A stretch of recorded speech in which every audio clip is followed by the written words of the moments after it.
سلام و صد سلام خدمت برای بچه های چنل سیجل با سیجل تراپی قسمت دوم. قبل از اینکه سر ضرب بریم سراغ وایس هایی که بچه ها برام فرستادن از اتفاقای دارک تو ریلیشنشیپشون، لایک و سابسکرایب فراموش نشه. بدون معطلی میریم برای وایس اول. سلام سیجل، چطور؟ امیدوارم که همیشه خوب باشی. تو اینستا یه استوری گذاشته بودی که یکی از دارکترین اتفاق رابطه تو بگو. به نظر من دیگه از این دارکتر وجود نداره. همیشه دارکتر وجود داره. 23 سالمه و پارتنرم 33 سالش و ما توی لانگ دیستنس هستیم. خب دو تا مطلب، هم اختلاف سنی تقریبا میشه گفت که یه چیز معنی داریه و هم لانگ دیستنس، دو تا مسئله که میتونه مشکل ساز باشه. پارتنر من ایرانی نیست، 10 سال با من اختلاف سنی داره. قشنگه، ایرانی هم نیستن. دوست دارم این داستان چالنجینگا. اصلا مشکل نیست، من خودم این چیزا رو به عنوان یه پوان مثبت میبینم و این آقا تقریبا بیشتر اون استاندارده که توی ذهن من از یک آدم توی رابطه باید وجود داشته باشه رو داره. این چک لیست خانوما وای بر من، یعنی همشون یه چک لیست دارن. تحصیلات داشته باشه، آدم استایی باشه، یکم لشم باشه، بچه باحال باشه ولی خیلی بیرون نره، پولدار باشه ولی نه اینکه همه زندگی پول. این چک لیستا ببین همه ما رو نابود کرده. برو بریم. ولی یه مشکل خیلی بزرگی هست، گفتم اختلاف فرهنگی داریم. فرهنگ اون شهری که داخل هند زندگی میکنن اینجوریه که دخترها باید برن خواستگاری پسر. درستش هم همینه. آفرین. چه شهری من برم بابا؟ خانوم باید بیاد خواستگاری مرد. چه فازیه این مردای بدبخت. نمیدونم که چرا باید ازدواج کنه و واقعا یکی از دارک ترین اتفاقایی که توی زندگیم افتاده و هر دفعه باهاش راجع بهش صحبت میکنم. یعنی شما تو لانگ ریلیشنشیپ دیستنس بودین، فامیل دوماد یا فامیل در واقع ایشون خیلی سرسختن، با فرهنگ خیلی قوی نسبت به شهرشون که تو هنده و این داستانی که هم تا جایی که میفهمم داره میترسونتت و سخته. رابطه خوب اومدنی نیست، باید رابطه خوب رو بسازیم. احسنت این که واقعا رابطه خوب رو باید ساخت. حالا اگه برگردیم به کیس شما، از نظر من اول اصلا خب خیلی دلم خواست ببینم شما کجا آشنا شدین با هم دیگه، چقدر همون میبینین، چقدر همون دیدین و چطوره که یک ماه این شرایط ایشون شما خبر داری. حالا چیزی که واقعیت اینه که خانواده دختر یا خانواده پسر قدرتمنده.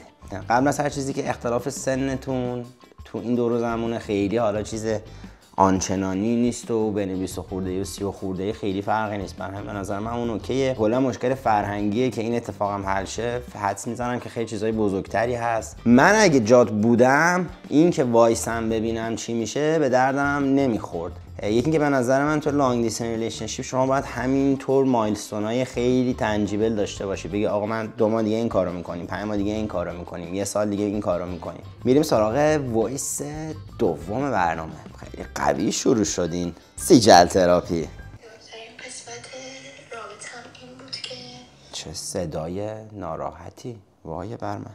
پنجشنبه بود، قرار شد بره با آقا برادرش و وقتی رسید به من زنگ بزن و هیچ وقت این اتفاق نیفتاد. فردا صبح شد زنگ نزد،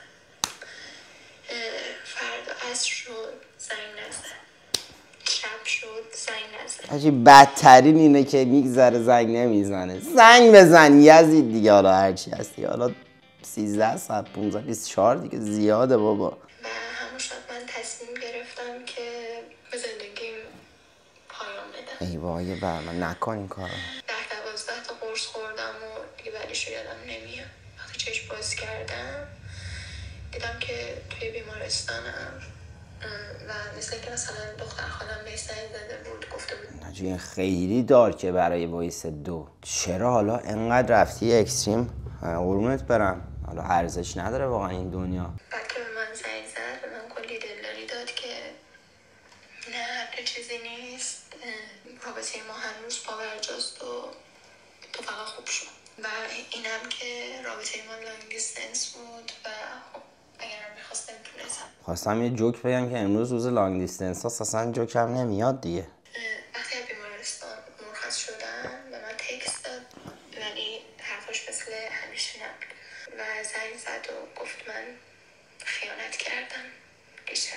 یکی این که به نظر من هر اتفاقی تو زندگیت میفته هیچ چیزی بالاتر و مهمتر از جون خودمون، اینکه خودمون رو دوست داشته باشیم نیست. این که داستان که داریم میگین بالاخره تو رابطه چیت شده، سخته، نمیگم سخت نیست، ولی اتفاقایی میفته مثلا خیلی بزرگتر و تموم میشه، میدونی، و یاد میگیری و اینکه خودش آدم بخواد از بین ببره، پوینت رو به طرف بخوای ثابت کنی یا حتی خودت ناراحتی از زندگی سیر هر دوتاش با همه، به نظر من خیلی کار اشتباهیه. چون اگر یکم حتی توش از این باشه که ما میخوایم خودمون رو نشون بدیم به کس دیگه و اونو اذیت بکنیم، حتی اگه طرف برگره یا صحبت بکنه، هیچ وقت نمیدونی که با من حس ترحم بوده یا نه. و بدترین چیز توی یک رابطه، بدترین چیز حس ترحمه. اینکه کسی با من باشه برای اینکه دلش برای من میسوزه یا ترحم داره. چیزی نشده تو دنیا، میدونی روزی چند بار برای چند نفر اتفاق میفته و برو دنبال قوی کردن خودت، برو کتاب بخون، موسیقی خوب گوش بده و اصلا نرو به سمت اون سیستم دیستراکتیو و از بین بردن خودت، چه از لحاظ روحی چه از لحاظ بدنی. میریم وایس سوم، وایس بعدی. سلام و صد سلام و صد درود. یه دارکی چیز سم ولی خب لحن شیطونش میبینم. خواهی بازی در آوردم، امان از خواهی بازی و سر دیت بودیم توی پارک خیلی خلوت. آقا کسی تا حالا تو دیت بوده؟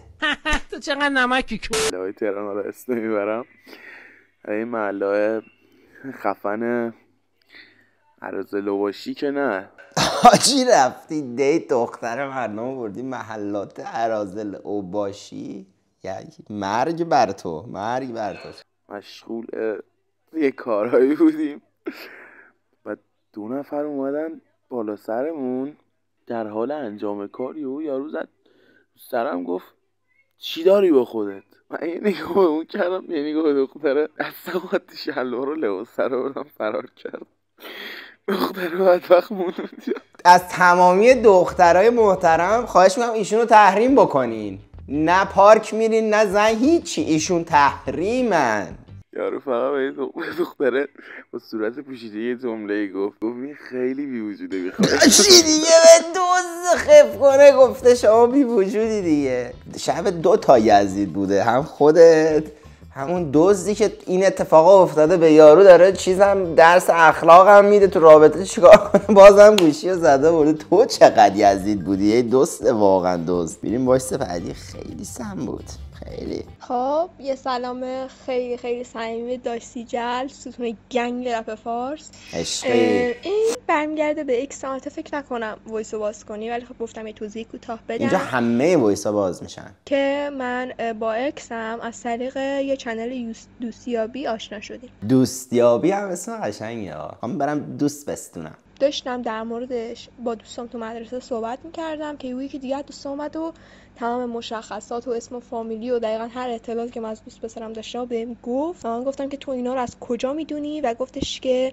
من باید بپرسم که تو اینا رو از کجا میدونی چون این دوست پسر منه. چه بدشانسی آورده، ببخشید حتی کارش اشتباه، چه بدی آورده. جفتتون توی مدرسه بود این کارو میکنید. برو مدرسه‌های مختلف بگی و عصر تکنولوژی و دیجیتال اینطوری نیست که مدرسه بغل مدرسه دختران هست دیگه. عصبی شدیم و بلاکش کردیم.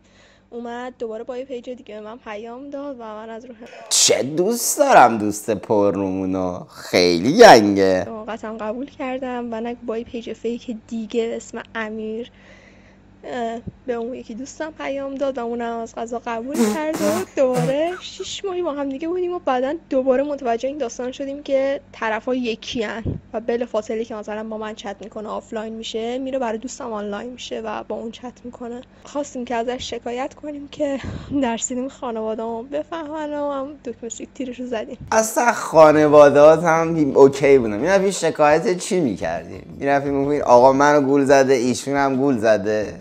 من یه داری که گول خوردیم، هیچی بار دوم هم گول خوردیم. یارو طرف یه خانم شکایت پس بگی برو دیگه گول نخور. شوخی میکنم ولی عجب داستان سمیه. و این دوستمون چقدر پیگیره، یعنی یا ایشون دونخوانه یا ایشون سریال کیلر 5 سال دیگه است. یکی که خب عجیبه بر من جفتتون بار دوم قبول کردین. آیا این طرف یه سری خصوصیات اخلاقی و فیزیکی داشته که واقعا نمیشد گفت؟ چجوری با همون تو همون دوستیابی اومده دوباره مسیج داده، شما هم دوباره افتادی؟ یعنی چیز دستش بوده به شما بعد چی بگه؟ چطوری اصلا همین چیزی ممکنه؟ خیلی چی آدزش خیلی پایینه. ولی من اگه جاتون بودم حالا قبل از که دوباره به هم بزنیم یه بار یکی قرار میذاش باهاش دوباره اون یکم میرفت، ننشو می آوردین جلو صورتش. بریم وایس آخر.